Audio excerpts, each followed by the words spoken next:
नमस्ते। कक्षा 11वीं हिंदी इकाई 7वीं पद्य परशुराम लक्ष्मण संवाद कवि तुलसीदास जी और साहित्य प्रकार महाकाव्यांश। दोस्तों, आज हम चर्चा करने जो जा रहे हैं वह 3 बातों को मद्देनज़र रखकर आज हम चर्चा करेंगे। पहली बात तो तुलसीदास जी का साहित्यिक परिचय प्राप्त करेंगे, उनकी रचनाओं की थोड़ी चर्चा करेंगे और साहित्य की विशिष्टताओं की थोड़ी बात करेंगे। उसके बाद साहित्य प्रकार के रूप में महाकाव्य क्या है, हिंदी में उसकी परंपरा किस प्रकार से चली है, उसकी थोड़ी बात करेंगे। और बाद में हम हमारी जो कविता है, पद्य है परशुराम लक्ष्मण संवाद, उसका कथा सारांश समझेंगे। सबसे पहले हम कवि तुलसीदास जी का थोड़ा परिचय प्राप्त कर लेते हैं। दोस्तों, हमारे हिंदी के मध्यकालीन कवियों ने अपने जीवन के बारे में बहुत कम जानकारी अपने ग्रंथों में दी। परिणामतः खोजों और शोध के स्वरूप उनके ग्रंथ में से जो संकेत मिल गए हैं, उन्हीं के आधार पर उनके जीवन के बारे में जानकारी जुटाई गई। इसलिए तुलसीदास जी का प्रामाणिक जीवन जब हम प्रस्तुत करते हैं तो कभी जन श्रुतियाँ, दंत कथाएँ आदि का सहारा हमें लेना पड़ता है।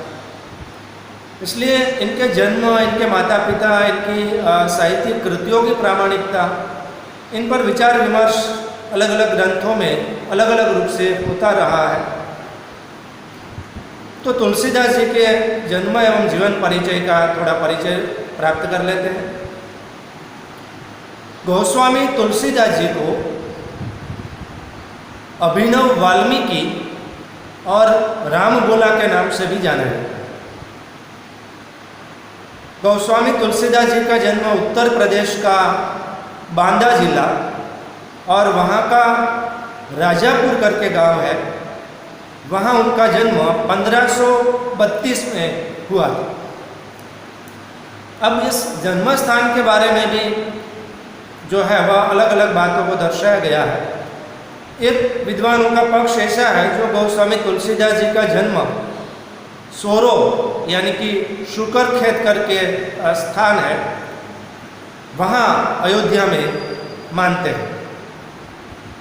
कई लोग इसकी मृत्यु को शुकर खेत करके जो स्थान है वहाँ हुई थी ऐसा मानते हैं। इसलिए इनके जन्म स्थान के बारे में 2-3 बातें प्रचलित है, जिनमें से प्रामाणिक रूप से कहा जाता है कि उत्तर प्रदेश का बांदा जिला और वहाँ का शुकर खेत करके गांव जो है बांदा जिला और वहाँ का जो राजापुर करके गांव है, वहाँ पर 1532 में उनका जन्म हुआ था और शुकर खेत को उनके मृत्यु से अयोध्या जो है उसको उनकी मृत्यु के साथ जोड़ा है। बचपन जो है वो काफ़ी अभावों में, कठिन परिस्थितियों में बीता ऐसा माना जाता है। एक जनश्रुति के अनुसार गोस्वामी तुलसीदास जो है उन्होंने 12 महीने के बाद जन्म लिया ऐसा माना जाता है। और जब उन्होंने जन्म लिया तो ऐसा कहा जाता है जनश्रुति के अनुसार कि उनके मुंह में दांत भी थे और वह जन्म लेते ही राम का नाम जो है उसे उच्चारित करते हैं। और जन्म के थोड़े समय बाद उसकी माता जो है उसकी मृत्यु हो जाती है। दोस्तों, गोस्वामी तुलसीदास जी के जो माता पिता है उसके पिताजी का नाम जो है वह आत्माराम शुक्ल था और माता का नाम हुलसी बताया जाता है। माता की मृत्यु के बाद और जन्म लेते ही बोलना, उसके मुंह में दांत होना और अन्य जो बातों को ध्यान में रखकर उसके पिताजी जो है वह उसे अपशकुन वाला मानते थे और इसके कारण उन्होंने उसका त्याग कर दिया।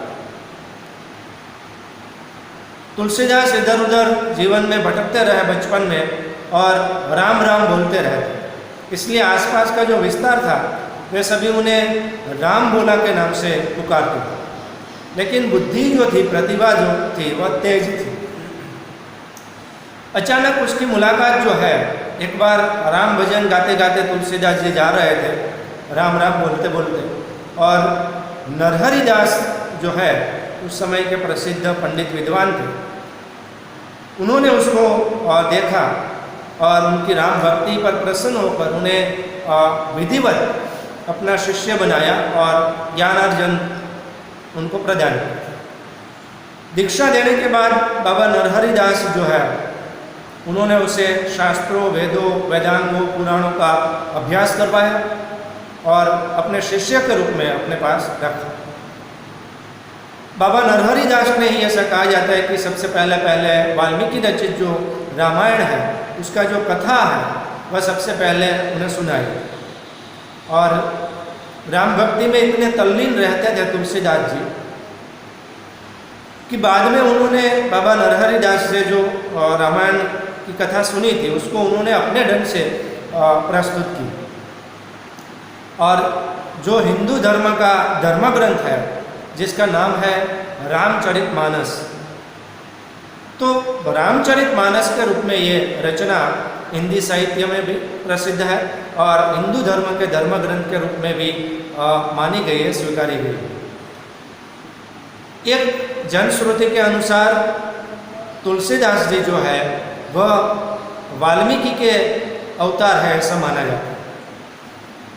वाल्मीकि रचित रामायण जो है उसी को आधार बनाकर तुलसीदास का रामचरितमानस लिखा गया और जनश्रुति के हिसाब से वाल्मीकि जी का दूसरा अवतार है, ऐसा भी एक कथा के अनुसार कहा जाता है। तो उसको जीवन जो है उसमें वाकई जो मोड़ तुलसीदास जी के जीवन में तब आया। पहले तो वे राम भक्ति करते थे लेकिन इतनी निष्ठा के साथ नहीं। एक मोड़ जीवन में ऐसा आया कि उन्हें संपूर्ण रूप से भगवान राम पर श्रद्धा उत्पन्न हो और राम भक्ति में तल्लीन हो। उनका जो विवाह है वह रत्नावली नामक स्त्री से हुआ। ऐसा कहा जाता है कि रत्नावली जो है वह बहुत ही सुंदर स्त्री थी और तुलसीदास जी उस पर विशेष आकर्षित थे। तो एक बार काशी में वेदों के अध्ययन के लिए बाबा नरहरि दास ने उसे भेजा था। उत्तर प्रदेश के रीति रिवाजों के अनुसार गोना अभी तक उनके शादी विवाह के बाद नहीं हुआ था, तो गोना न होने के कारण रत्नावली उसके पिताजी के घर में रह रहे थे और तुलसीदास जी काशी में वेदों के अध्ययन के लिए गए। अचानक एक दिन उसे रत्नावली की इतनी याद आ गई कि तुलसीदास जी किसी को बताए बिना, अपने गुरु को बताए बिना, और रात को ही वह तुलसीदास जी रत्नावली के घर पहुंच गए। लेकिन दरवाजे से जा नहीं सकते थे, इतनी देर रात आए थे, तो उन्होंने क्या किया कि वह उसके घर के खिड़की के पास एक सर्प लटक रहा था, तो उन्होंने रस्सी मान लिया और रत्नावली का कमरा जो ऊपर था वहाँ पर चढ़ गए, ऐसा कहा जाता है। जब रत्नावली उसे अपने कमरे में देखती है तो उसे विस्मय होता है कि ये यहाँ पर किस प्रकार से आया, दरवाजे से तो आए नहीं थे। तो देखती है तो क्या देखती है, खिड़की के पास जाकर कि वहाँ एक सर्प लटक रहा है, सांप लटक रहा है।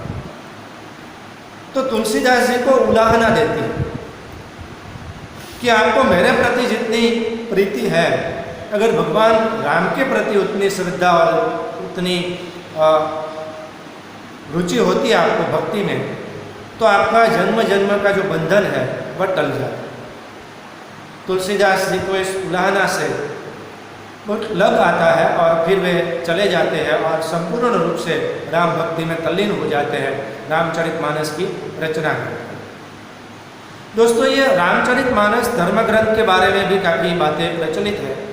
ऐसा कहा जाता है कि अयोध्या के राम मंदिर में जब तुलसीदास रचित धर्मग्रंथ लिखने के बाद रखा गया तो उन्हें अन्य जो विद्वान पंडित थे उन्होंने चोर से कहकर चोरी करवाने का प्रयत्न भी किया, लेकिन वह चोर जब मंदिर में रामचरितमानस चोरी करने आए तो उन्होंने क्या देखा कि दो सुंदर युवक जो है वह मंदिर की उस रचना जो अंदर पड़ी हुई है रामचरितमानस उसकी रक्षा कर रहे हैं और मंदिर के द्वार पर खड़े हैं। चोरों ने उनके जब दर्शन किए तो उनकी भावनाएं जो है बदल गई और चोरी उन्होंने उसी समय छोड़ दी। और बाद में जब ऐसा माना जाता है कि सुबह वह मंदिर जब खोला गया तो उसमें भगवान शिव ने अपने आशीर्वाद दिए थे, उसमें संकेत मिले। जो भी हो, पर हिंदू धर्म के धर्म ग्रंथों में रामचरितमानस जो है उसका एक विशिष्ट और अनोखा प्रदान जो है वह रहा। दोस्तों, ये उनका थोड़ा औपचारिक परिचय था। तुलसीदास जी का प्रामाणिक जीवन जो है वह खोज का विषय रहा है, पर जो जनश्रुति और दंत कथाएँ मिलती हैं उसमें उनके जीवन के बारे में काफ़ी अतिशयोक्तिपूर्ण बातें भी हमें देखने को मिलती हैं। अब उनकी साहित्यिक रचनाएं जो है उनकी थोड़ी बात कर लेते हैं कि उन्होंने कौन कौन सी रचनाएं लिखी है। उन्होंने काफ़ी सारे रचनाएं हिंदी और अवधी, ब्रज भाषा और अवधी दोनों में लिखी है। इसलिए यूँ कह सकते हैं कि उनकी रचनाओं में अवधी और ब्रज भाषा दोनों का पूरा प्रभुत्व है। जैसे कृष्ण गीतावली जैसी रचनाएं हैं वह ब्रज भाषा में है, तो रामचरितमानस जैसी रचनाएं जो है वह अवधी भाषा में लिखी गई है। इसलिए अवधी और ब्रज भाषा इन दोनों पर तुलसीदास जी का पूरा प्रभुत्व था। उनकी रचनाओं की गिनती करने बैठे तो कहा जा सकता है कि गीतावली, कवितावली, बरवे, रामायण, वैराग्य सांदीपनी, कवितावली, जानकी मंगल, पार्वती मंगल, रामलला नहछु, हनुमान बाहु और श्री कृष्ण गीतावली आदि उनकी प्रसिद्ध रचनाएं हैं, जिनमें भगवान राम और उनके जीवन प्रसंगों को तो आलेखित किया ही गया है, साथ साथ हनुमान बाहुक जैसी जो रचना है उसमें भगवान हनुमान जी की स्तुति जो है उसका भी गुणगान किया गया है। ऐसे कहा जाता है कि तुलसीदास जी का बाहु जो हाथ जो है उसमें काफ़ी दर्द था और उस दर्द को मिटाने के लिए उन्होंने हनुमान जी की स्तुति हनुमान बाहुक के रूप में की और बाद में उनका हाथ का जो दर्द है वह मिट गया। उसी का एक भाग हनुमान चालीसा जो आज घर घर में हर रात शाम को स्तुति के रूप में गाई जाती है।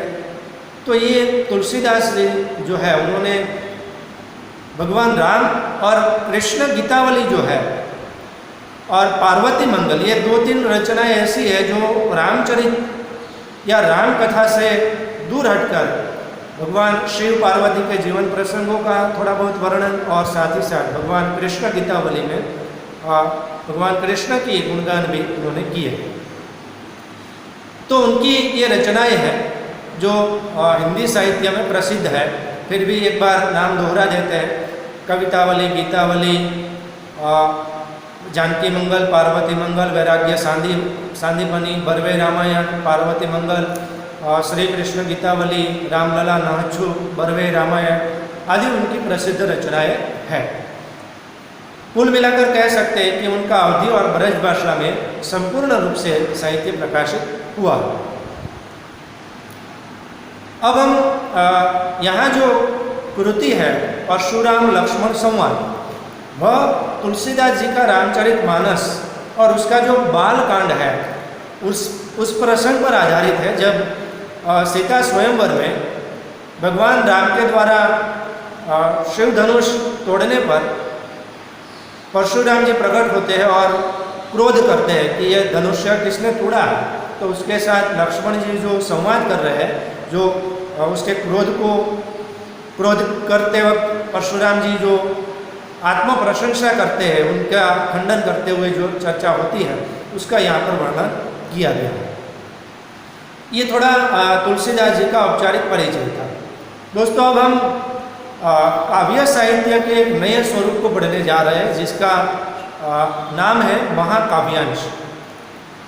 महाकाव्यांश यानी कि महाकाव्य का एक अंश, टुकड़ा, भाग, उसे महाकाव्यांश कहते हैं। तो महाकाव्य क्या है उस पर भी थोड़ा विचार विमर्श कर लेते हैं। महाकाव्य नाम से स्पष्ट है, महा बड़ा, काव्य कविता, यानी कि कथानक के विस्तृत वर्णन का लेखा जोखा जिसमें होता है उसे महाकाव्य कहा जाता है। कथा का जो विस्तार है वह बहुत बड़ा होता है। संस्कृत के आचार्यों ने महाकाव्य की काफ़ी परिभाषाएं दी हैं, उनके काफ़ी लक्षण जो है वह प्रदान किए हैं। भामा, दंडी, विश्वनाथ जैसे संस्कृत के जो प्रसिद्ध आचार्य हैं उन्होंने भारतीय संस्कृत साहित्य की परंपरा के अनुसार महाकाव्य के जो अलग अलग लक्षण हैं उसकी चर्चा उन्होंने की है। तो उनमें से एक महत्वपूर्ण बात यह कि महाकाव्य का जो विषय वस्तु है वह बड़े फलक पर फैला होता है। अनेक सारी गौण कथाएं मुख्य कथा के साथ जुड़ी होती हैं। दूसरी बात तो कि इसका जो नायक है वह उच्च कुलोत्पन्न कोई राजा होता है, धीर गंभीर, धीर ललित, धीर प्रशांत या धीरोदात्त स्वरूप का नायक होता है। संस्कृत में ये 4 प्रकार के नायकों की प्रसिद्धि है: धीर ललित, धीरोदात्त, धीर प्रशांत, धीर गंभीर। और उच्च कुलोत्पन्न कोई राजा महाराजा ऐसा कोई नायक जो है वह महाकाव्य की कथानक में नायक के रूप में उसे स्वीकारा जाता है। पर आधुनिक समय में वह परंपरा टूटी है और आज के समय में जो नायक है वह सामान्य वर्ग का व्यक्ति भी महाकाव्य में नायक के रूप में देखा जा सकता है। इतना ही नहीं, इसमें एक कथा के साथ कई गौण कथाएं जुड़ी होती हैं और मुख्य पात्र नायक के अतिरिक्त नायिका और अन्य कई सारे गौण पात्रों का भी जिसमें समावेश होता है। प्रकृति वर्णन एवं अन्य जो चीज़ें हैं वह महाकाव्य में काफ़ी विस्तृत रूप से वर्णित की जाती है। और नाट्य संधि जो है उनका भी निर्वाह इसमें किया जाता है। साथ ही साथ यह सर्गबद्ध होता है और 8 से ज़्यादा सर्गों को विद्वानों ने स्वीकारा है कि महाकाव्य में 8 या 8 से ज़्यादा सर्ग होते हैं।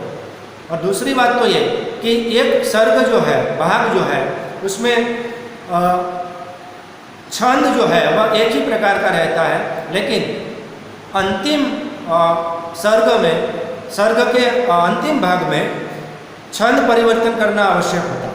इसलिए पूरा सर्ग एक छंद में लिखा जाता है, लेकिन कोई भी सर्ग के अंतिम भाग में छंद परिवर्तन किया जाता है। अंग्रेजी में महाकाव्य को ईपिक कहते हैं।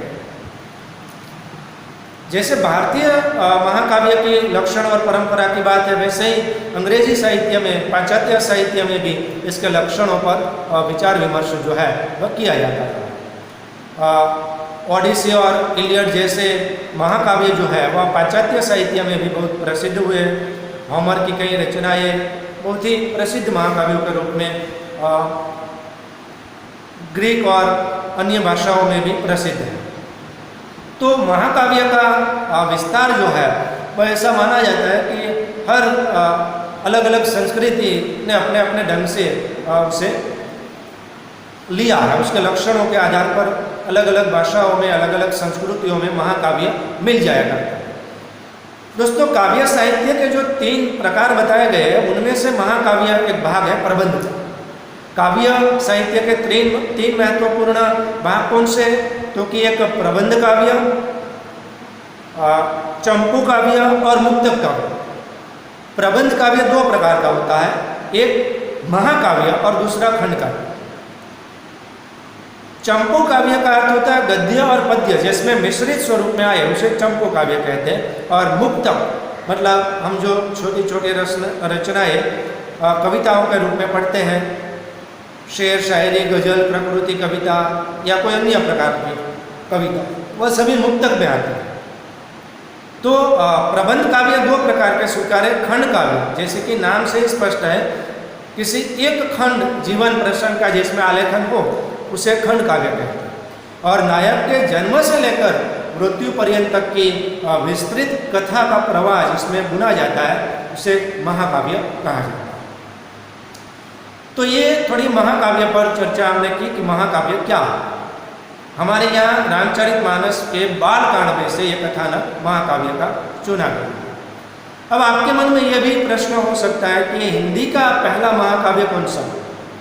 तो इतिहास ग्रंथों में हिंदी का जो पहला महाकाव्य है वह आदिकाल में रचित पृथ्वीराज रासो जिसके कवि हैं चंद बरदाई, वह उसे हिंदी का प्रथम महाकाव्य कहा जाता है। और दोस्तों हिंदी भाषा पाली प्राकृत अपभ्रंश से होती हुई आगे बढ़ी है और खड़ी बोली तक पहुंची है।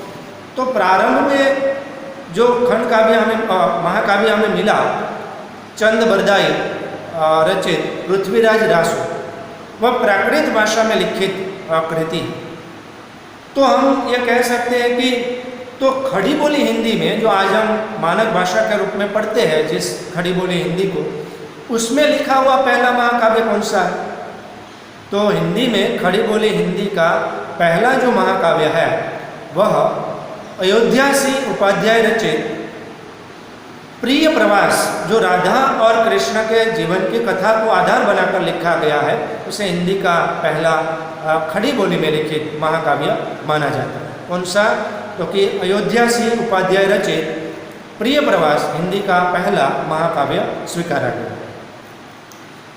तो दोस्तों आज के इस भाग में हमने दो बातों की स्पष्टता की। एक तो तुलसीदास जी का जीवन परिचय हमने थोड़ा प्राप्त किया और साथ ही साथ महाकाव्य एक नया साहित्य स्वरूप है जिसकी जानकारी आपके पास होना आवश्यक है, उस पर भी हमने थोड़ा बहुत विचार विमर्श किया। यहाँ प्रस्तुत परशुराम लक्ष्मण संवाद कृति में भगवान परशुराम जो क्रोध प्रकट करते हैं और ये कहते हैं कि जिन्होंने भी शिव धनुष से तोड़ा है वह एक बार मेरे सामने आ जाए, इन सभी राजाओं को वरना मैं मार दूंगा। और जो क्रोध भरी वाणी बोलते हैं, लक्ष्मण जी उनका खंडन करते हुए जिस प्रकार के उत्तर देते हैं उनका यहाँ पर वर्णन किया गया। रामचरितमानस की एक परंपरा रही है कि चौपाइयों के बीच में एक एक दोहा, 6 या 5 चौपाइयों के बाद एक दोहा, इस प्रकार की रचना जो है यहाँ पर भी उनमें से 3-4 दोहे और कई सारी चौपाइयाँ जो है उसका वर्णन किया गया है। मूल बात यह है दोस्तों कि इसका एक एक शब्द आपको याद रखना होगा, क्योंकि यह अवधी भाषा में लिखित महाकाव्य है। तो एक एक शब्द अगर आप नहीं समझेंगे तो ये आपकी समझ से बाहर रहेगा। इसलिए मैं हर शब्द का अर्थ समझाते हुए इस इकाई का स्पष्टीकरण करूँगा जो अगले भाग में हम चर्चा करेंगे। यहाँ इस भाग की पूर्णाहुति करते हैं। धन्यवाद।